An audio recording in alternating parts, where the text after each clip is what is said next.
Hi, today I'm going to do a no makeup look. It's a good look for lots of different things. Sometimes I do this kind of look in the evening if I'm wearing something that's quite ornate or very colourful or kind of, very done. It kind of helps you look more modern in a way. But it's great for during the day as well.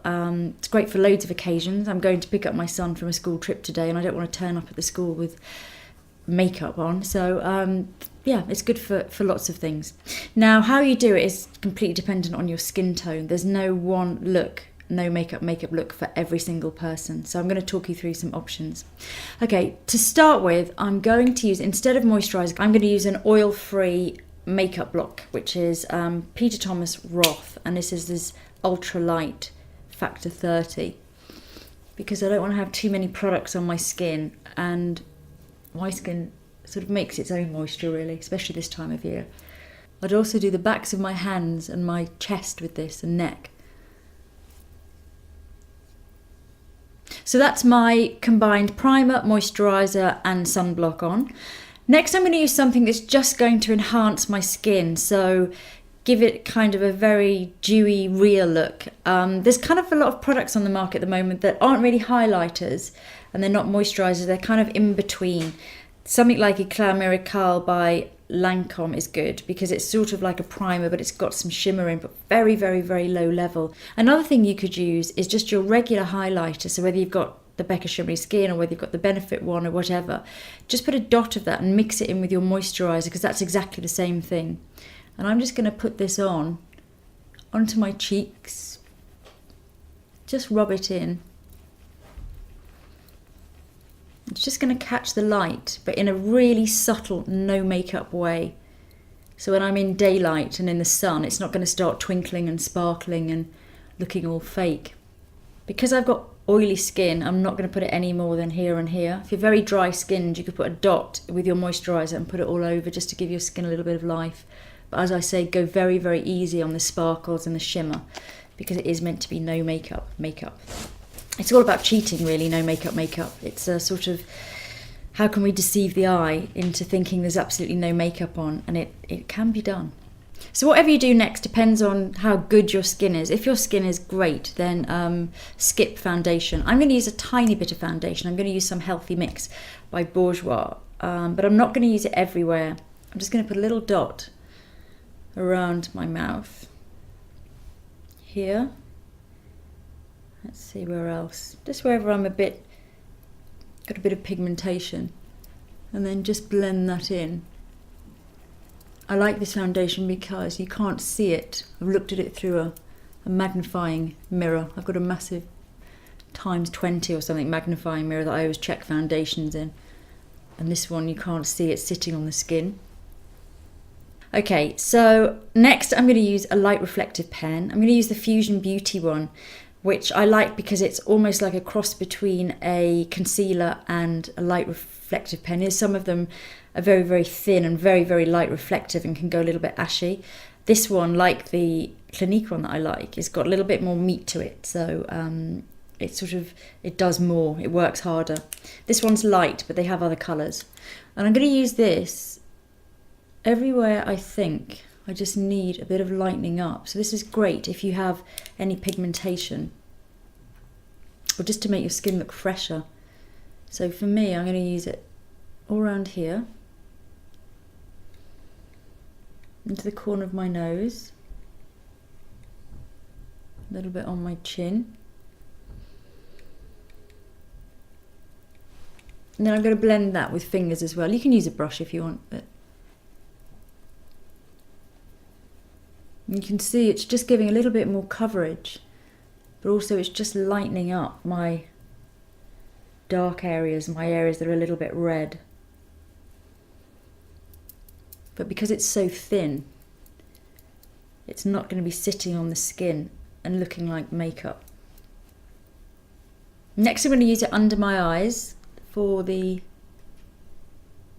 dark shadows, a little bit into the corner. I'm going to use it here as well. It's always a good point as well, just at the side of the eyes there, because that can drag your eyes down a lot if you've got the red line that goes down, or again if you've got pigmentation there. Now, if you've got any little blemishes and things, something like this may be enough to cover them. It depends how bad they are. I've got a couple here and here. I'm not sure if this is going to cut it really.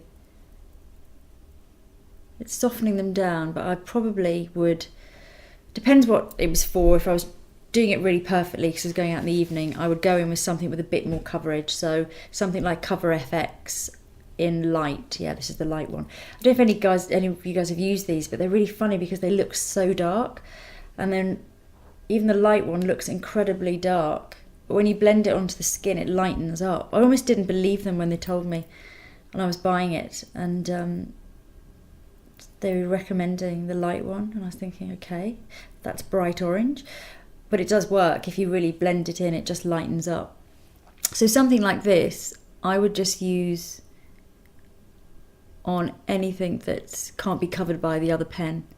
If you've got a little bit of time to spend on it, within reason, spend most of the time on your skin. Because if your skin's perfected, it's amazing how little you can get away with everywhere else.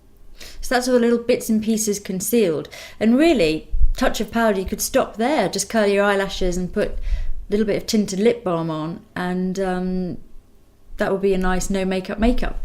But I'm going to go further and do all the other areas of the face. So I'm going to save a little bit of the Cover FX. This is a really good alternative for people who can't get the Vichy Derma blend that I used in my acne covering, because it's very pliable, but it also has good coverage. So although I love the Vichy Derma blend, I know it is a little bit hard to get, and also the colours aren't amazing, so that could be an alternative. Okay, so next thing I'm going to do is, the reason I saved this in my back here is because I'm going to put something on my cheeks, and I might need to do a little tiny bit more concealing. So for cheeks, it depends really. The thing about no makeup makeup is, if you think of someone like Emmanuel Alt, who's the editor of French Vogue, who always does the chicest no makeup makeup and looks incredible, but she's very tanned and bronzy and has very dark hair.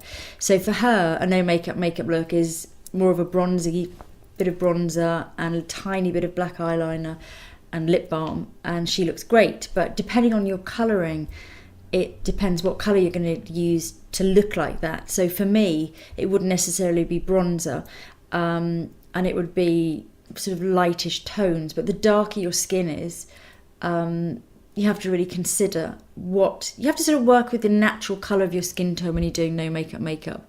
There's no point doing like a nude lip if your lips are naturally quite pink, because then you're going to look done rather than undone. So work with the tones in your skin. So for example, I'm going to do something for my cheeks now. So I'm not going to do anything really peachy or really bright pink, because my skin tends to go, when I blush naturally, a sort of lightish pink, and it doesn't go too orangey because I'm not too olivey. So I'm going to use something like, I think, Powder Pink, which is one of the Bobbi Brown paint, what is it called? Pot Rouges. But if you had a darker skin tone, you could use Pink Truffle, which is beautiful. Actually, this works on loads of skin tones. Pink Truffle is great. If you're lighter, a little bit more peachy, peaches and cream, something like that sort of a colour would be good.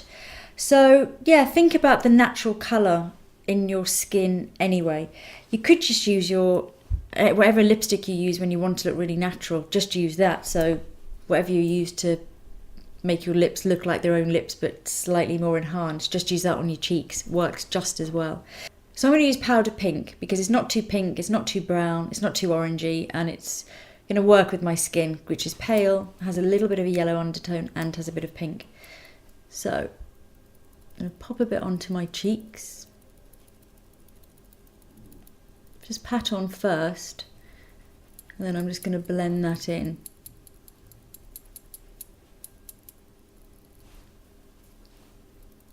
And you just want to use it where you would blush naturally.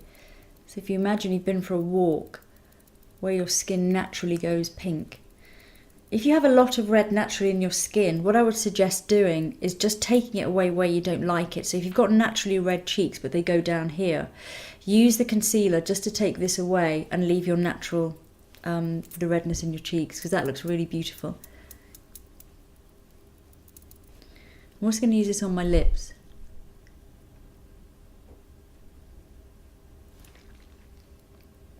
And as I say, I want my lips to look the same colour, more or less, as they normally are, just slightly enhanced. Now I'm going to use some powder because I have combination skin. I'm going to use some of the Corres powder, brightening powder. And you don't want to over powder for no makeup, so just wherever you need it. Now onto the eyes. You can go as far as you like with this. I'm going to start by curling my eyelashes. Now again, you could just leave it there. Curled eyelashes on their own look great. Or you could use a serum just to give them a little bit of shine. And also it's looking after them. I'm going to go on and use some mascara. I'm going to use DJV Beautinizer, and this is Fibre Wig LX mascara. So unlike a regular mascara, this is adding fibre, so it's making the hair look longer, but it doesn't look like regular mascara. So again, you could leave it there, or if you need to do a little bit of eyebrows, if you have very sparse eyebrows or you have gaps to fill in, I'm going to use a powder. I'm going to use, this is eyeshadow, it's called Bossy by Benefit, with a little brush. And for no makeup, you don't want to have a line at the top. You don't want to have them so defined. So I think it's better just to put a little bit here and there to fill in the odd gap, but you don't want to have that really defined brow. That's all you need to do. With the same colour, if you have either sort of droopy eyelids or they're quite hooded and you really need some definition, you can use exactly the same colour that you used on your brows. With a 217, take most of it off the brush, so it's very, very soft. Raise your brows and just put in a touch of shadow, but again, it's not to look like makeup, so just to give a definition. And if your eyes are either hooded or they just need a bit of a lift, just relax your eyes and add a tiny bit of shadow in there. But it should look completely natural, so not like eyeshadow at all, which is why using a matte one is really good, because a small amount of matte will just look like a natural shadow. Again, you could leave it there. If you're someone that can never go out the house without your eyeliner on, then just use eyeliner in a slightly different way. I'm going to use the Inglot. I'm going to use brown because this is going to suit me, but if you're very, very pale blonde, use something that's a bit more greyish. And again, if you're really, really dark, then you can use a black pencil. What I'm going to do is, instead of using a line, I'm just going to massage that in to the roots of the lashes, because I just want to make my lashes look a little bit thicker. Feels a bit strange, but it does work, and you end up with outer line. So it's not on the waterline, it's just above the waterline into the roots of the lashes. And if you've done it right, it won't even need blending. And all it does is just make your eyelashes look thicker and give you that little bit of definition, but no one would ever know you're wearing liner. A couple of dots there, just to thicken up my lash line. But go on with a light hand, the fairer you are. And to finish off, and you really don't need to do this if you don't want to, but I'm going to use a matte bronzer. I'm going to use the Bourjois matte bronzer. Take a little bit onto a brush and touch onto my neck, because my neck is a little bit paler than my face. And then I'm going to use just a fraction, hardly any at all, just onto the side. So that's a finished look, and I think the main things to remember with no makeup to achieve it in a believable way is that you don't want any lines anywhere, so no lines across the brow, no visible lines of the eyeliner, no visible line of contour or blusher or lip liner. Everything needs to be very blended and almost in synergy with the skin. Also texture wise, anything really, really glossy or shiny or shimmery is not natural, so you want everything to be very on the low down and very sort of subtle. And then in terms of colour, remember that no makeup colours are different for every single skin tone, so bear in mind the natural colours that are within your skin, and you're trying to just emphasise and bring those out. And you can do it very, very simply, just like I did in the beginning, which is lightening the shadowy areas and just doing a little bit of perfecting and curling your eyelashes. Or you can do everything and sort of embellish your whole face but still look like you're not wearing any makeup. So although it doesn't look actually all that different, if you look at the before now against this, you can see that it actually does make a huge difference. So I hope you enjoyed it, and I'll see you soon.